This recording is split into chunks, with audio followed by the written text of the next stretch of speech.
Today, magluluto ako ng ginisang ampalaya with egg and tofu.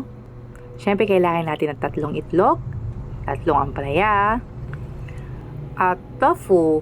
Favorite ko ang tofu. Hanggat pwede kong lagyan ang isang ulam, lalagyan ko kasi napakasustansya nitong tofu na to.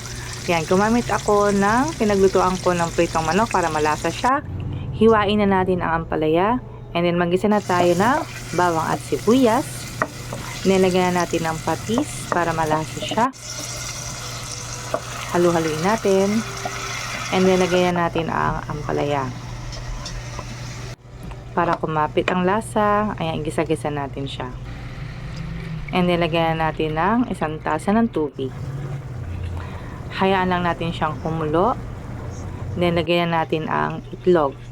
1, 2, 3 itlog. Ayan, halu-haluin natin hanggang sa siya ay lumapot. Ayan. Then, timplahan na natin siya ng asin, betchin, at pamintang durog.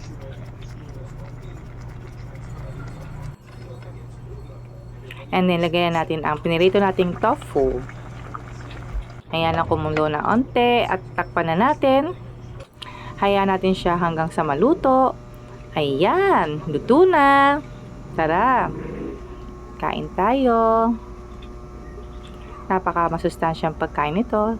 Simple lang pero good for the health.